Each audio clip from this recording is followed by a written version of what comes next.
Hey everybody, welcome to Ellis Mowers. I appreciate y'all watching the channel as always. This is the same customer that brought me that that Stingray boat that had the Cruiser Mercury 30 engine on it, which I realized was a GM engine.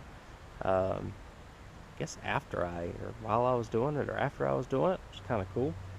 He had a go-kart for me, but I found out that the whole brake mechanism was basically missing on it, so I just charged him the diagnostic fee. He came up and he made his little cut selling a non-braking go-kart. I got it running for him. It was just a low oil switch, a little bit low on oil. And now, finally, because I'm feeling better after having what people call the vid, I was going to get to this, but middle of August now, middle to the end of August. Knocked me out for about a week. We're going to work on this scooter now. It is a Grandvista. It is not a moped. It is not a moped. This is a legit scooter. You got to have a motorcycle license to ride it. Told it runs up to 60 miles per hour and it is greater than a 50cc engine. I don't know anything about it yet. We're gonna give it a look here in a second. But it's been sitting a long time. Hopefully it just needs a carburetor clean. Hopefully I don't have to source a carb for this, but we'll find out. Let's go ahead and get a look around it. Doesn't really have a lot of miles on it. I think it's got like 2,000 miles, and just needs a lot of help. My job is just to get it running, do little service items that it needs to get done with. So let's go ahead and get started on the scooter. I'll give you a walk around, see what we can figure out here. If you have any questions about this video or any video you see on the channel, you can reach out to me, Ellis at ellismowers.com, or at ellismowers09 on Instagram and Facebook. Let's get started.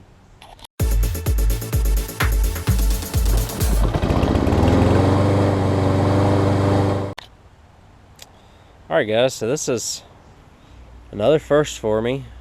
What we've done this year, we've done some golf carts, boat. I'm not going to count the go-kart because it doesn't run really much, but scooter. Hopefully we'll be good on this. Got a little bit of work to do on this thing, unfortunately.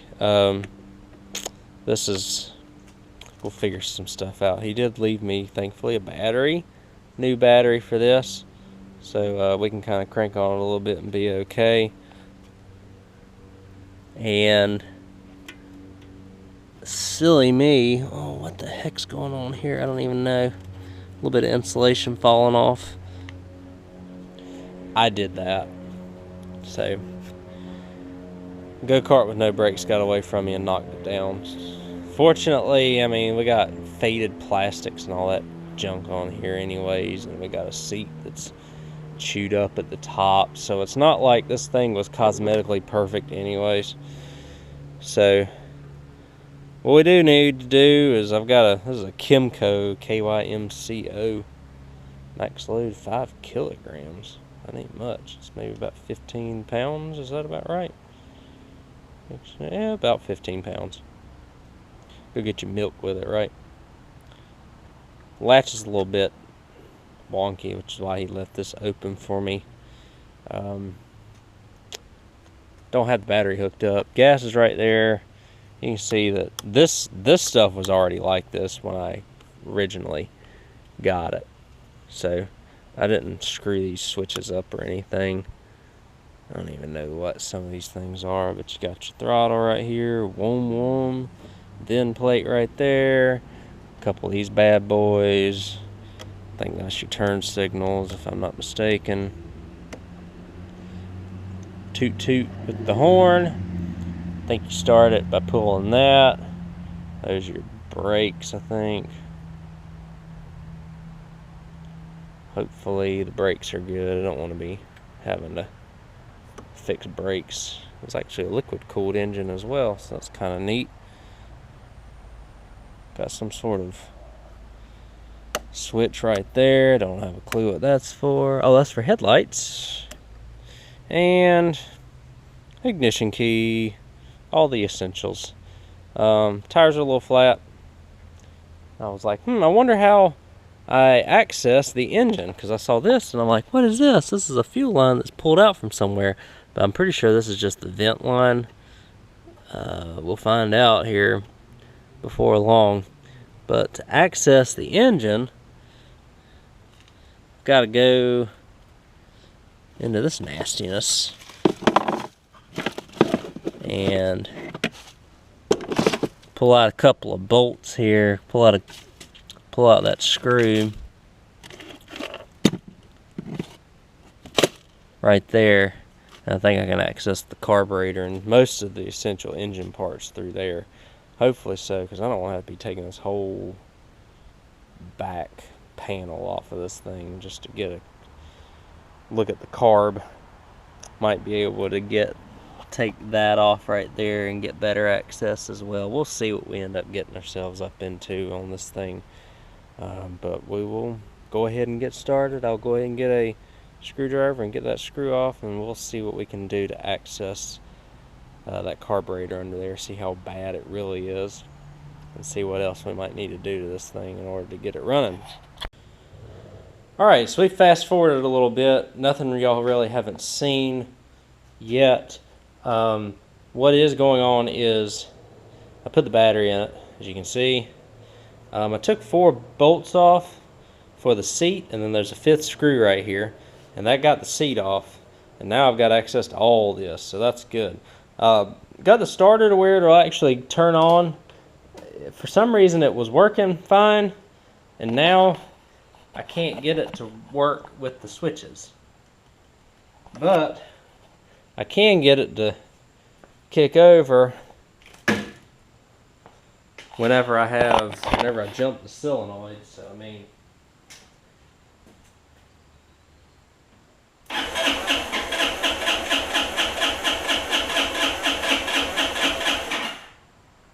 not getting any fire right now, but that could be because I don't have one of these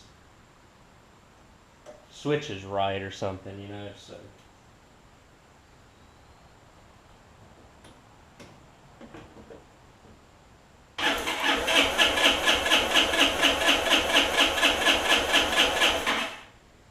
we've got a few things to sort out.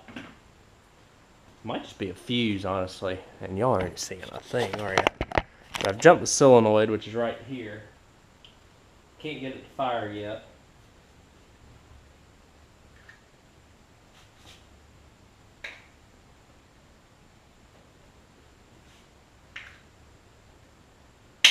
Wiring wise, everything looks good on it. I'm gonna check the fuse back here, because I feel like, well, like I said, it was going, and then I messed with the switch a little bit, and you pull it over there, and then you got some sort of gas, something or another here for the gas door, which I don't know what's going on with that, but you got that. That's like a, I don't even know what that is. It's like a no gas thing, but you see everything lights up. You got turn signals and bright lights and all that mess. They're a little bit sticky, but they work. Flash to pass, horn, and then you've got your things here to stop the engine and all that mess. So I don't see anything that would prevent it from starting apart from that.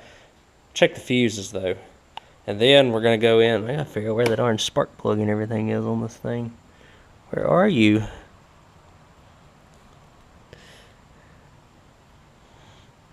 Oh, it's here somewhere. I just gotta find it. I wonder if it's on the bottom side.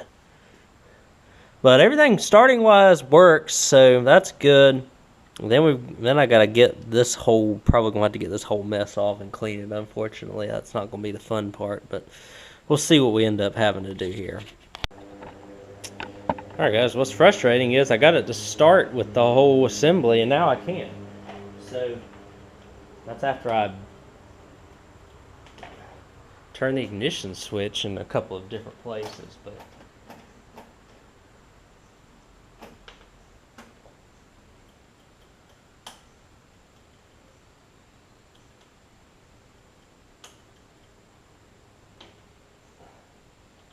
but we'll see. Okay, so what I'm gonna do is get some. I got some starter fluid.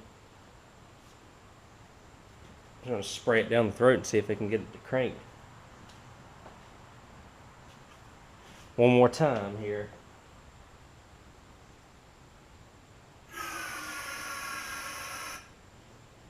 Okay. So now let's do this. It should at least try.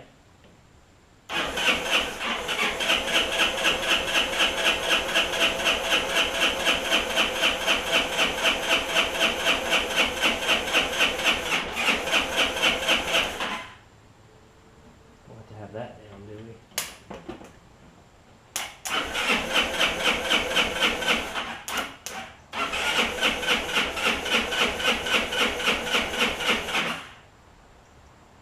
I don't know if it's getting a spark or not. And the spark plug is kind of buried down there. Of course. But it's just crazy that it like started for me and now it's not even trying with the little handlebars and stuff. So I don't know what. I really don't want to take electrical systems and stuff off here, but if I have to, so be it, I guess. Doesn't seem like it's getting any spark, or at least it needs a spark plug cleaned, so I gotta get down there and get that thing out.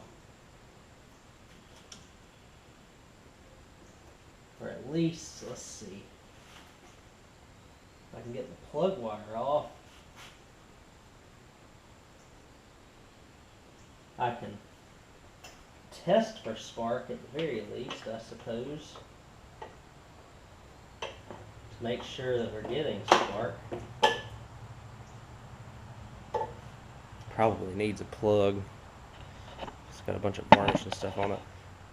But let's see what we got here, I suppose. So let me get the spark tester. We're going to test the spark. Can I get access to the plug? Oh, I might be able to get access to the plug through that little window right there, which would be kind of nice. All right, y'all, we have cleared, well, it wasn't a hurdle, but it was a hurdle for me. And it's not the on-off switch. It's the kickstand kill switch was what was causing me to not have a spark. Which is crazy. I was testing everything. I was like, what? And then somebody's like, kickstand kill switch. Pulled the kickstand up, turned the thing on, and it won't even start like this.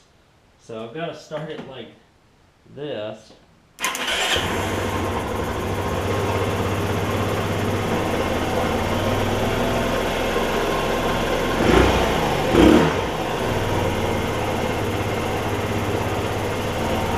Look at that. Just runs good. Got some sort of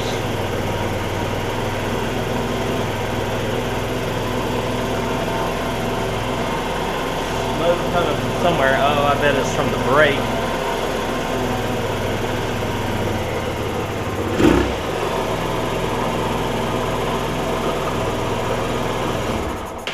Kind of smells like I got electrical gremlins somewhere.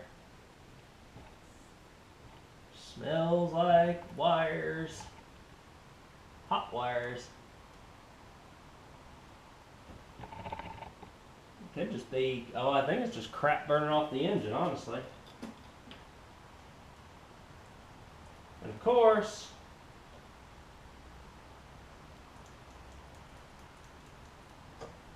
well, we do know it'll run like this, so that's good.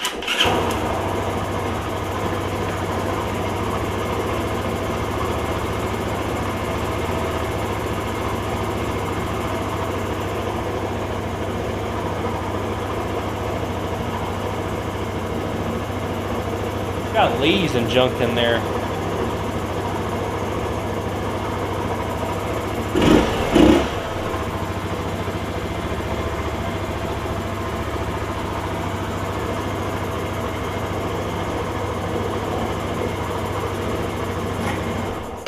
So yeah, that's what it is. It's that kill switch.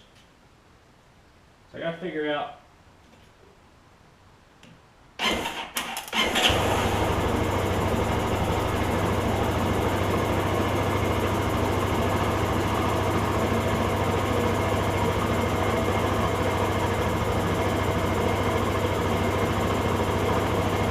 think it's got a bunch of dirt and crap in the thing too. So.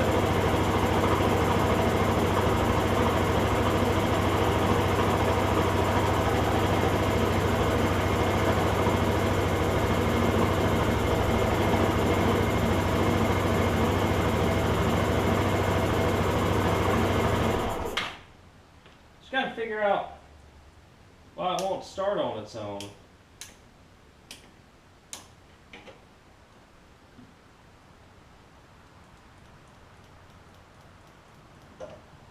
Kind of seems like a brake switch or something.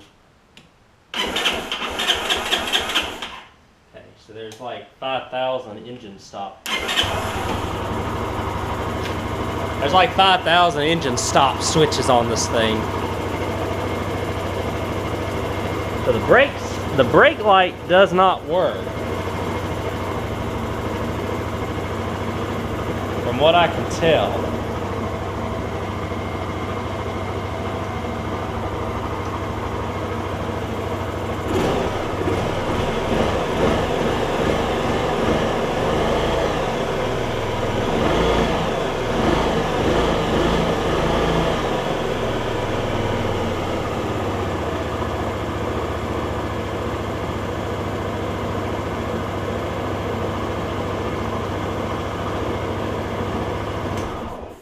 You got like the switch, you got the kill switch, you got the kickstand switch, you got the secondary kickstand switch.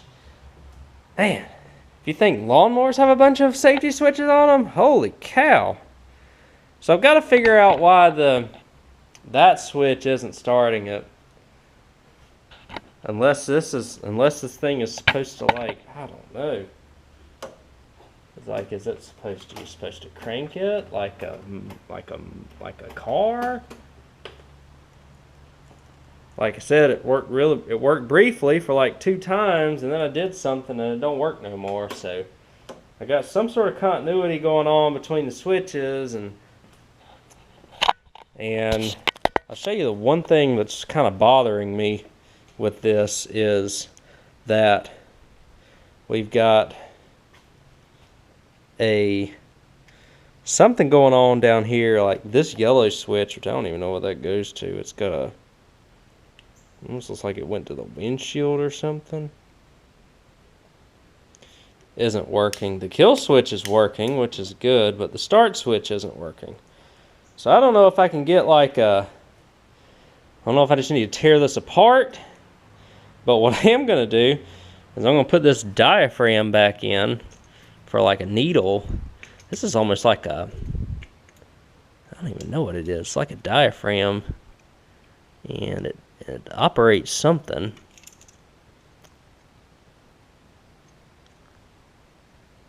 But we'll see if we can get this thing in to where it needs to be.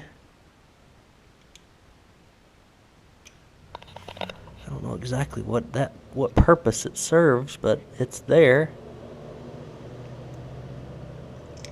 There we go. And then we'll just pop that onto its rightful spot. All I gotta do is put this cover back in and these 2 screws, and that's back where it needs to be. Of course, that went in backwards, of course, so I've got to fix that. So the good news is it starts up and runs, which is good. So I'm going to put this little diaphragm piece back in. I don't know, like I said, I don't know exactly what purpose it serves, but it serves some sort of purpose on this thing. And we'll continue on with I guess the only big thing I've got to figure out now is how to get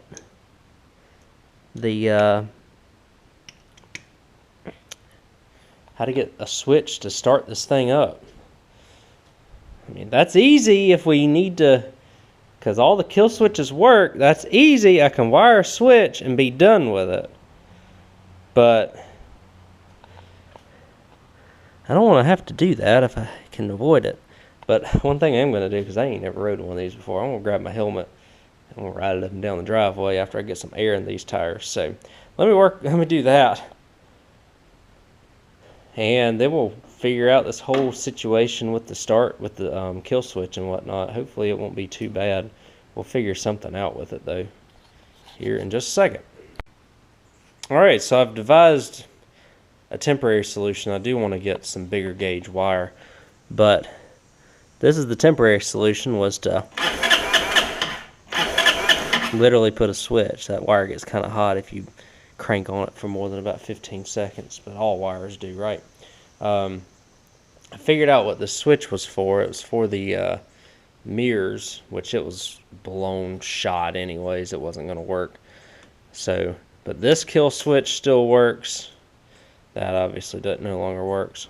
But everything still works like it should, save for the mirrors and then the starter button to start it. So for the mirrors, I just took the fuse out and I'm done with that. So let's I'll put that right there again, and button is in, so I think we're going to be okay. I'm going to throw some gas in and I'll put all the panels and stuff back on it and we'll test this thing out. I've already tested it out up the driveway, but I want to test it out kind of in the neighborhood. I'm not going to take it out on the main roads or anything like that. That's not my desire. So put all this back on, we'll start it up and just go for a nice little cruise and see how it ends up doing here. Hopefully it'll do okay. I think it just needs to get some fresh gas ran through it, so I'll probably throw a little bit of seafoam in the tank and some gas and let it ride. So alright guys, I think my job here is done. I got this thing running. I just took it around the block. He said it would run 60. I believe him. I didn't get it up past about 25 though. That ain't gonna be my doing. I like to live and work on lawnmowers. These I mean, you can see the sheer size of it. I think this is a 250cc. But this is the final product. I mean, the button kind of even looks stock on it. So that ended up working out okay. And like I said, all the switches and stuff work like they're supposed to. So I'm going to take it and crank it up. Let y'all listen to it one more time. We'll get you on this side. And then we'll just take it down the driveway for a minute and come back and wrap this video up.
Guys, I believe this thing would run 60, every bit of it. I was loading it up. It smells a little bit of rubber, but man, it runs fine. It's only got like 2,000 miles on it, so it's really not that much in the grand scheme of things.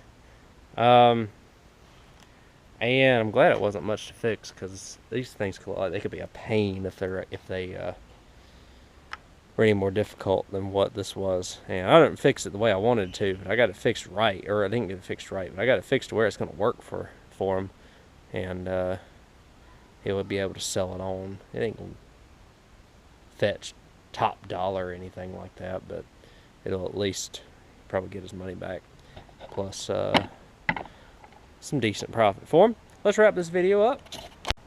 Alright, so that's everything on the scooter. It ended up not being as bad as I thought. A little bit interesting to ride because I've never rode a motorcycle or anything like that really. So it took a little bit of getting used to, but it did fine. Just going through the neighborhood. Like I said, I never ran more than about 25. Didn't really care to. But I wanted to make sure that it had good pickup from off the line all the way up to the higher RPMs, which it didn't originally at first, and then we got some fuel and stuff, some fresh gas cycled through there, and it ended up working out okay. So brakes are working. Just that starter button's all that I have to start it with on the side, and I wish I had a little bit bigger gauge wire, but it's gonna work just fine. That thing starts right up. Shouldn't be cranking on these things 20 to 30 seconds at a time anyways. It doesn't take long to get these things started, but it works out okay. Yeah, I'll get a little money, he'll get a little money out of it, and something new that I fixed, so it's something new for y'all on the channel, so it works out for everybody. Hope y'all enjoyed this video, and didn't really have to get into the engine, which is kind of surprising. I thought I would, but like I said, it started right up, put a little bit of fresh gas in it for them, and let it roll. Thank y'all again for watching. If you have any questions about this video, feel free to reach out to me, Ellis at ellismowers.com, or at ellismowers09 on Instagram and Facebook, and I'll catch y'all on the next video. Hope y'all enjoy this little change of pace with the scooter, and let me know if you've had any experience with them, because like I said, I think the switch situation was a little bit rough up there, but all the safety switches and stuff still work on it, which is the big thing. So thank y'all again. I'll catch you on the next one. See you then.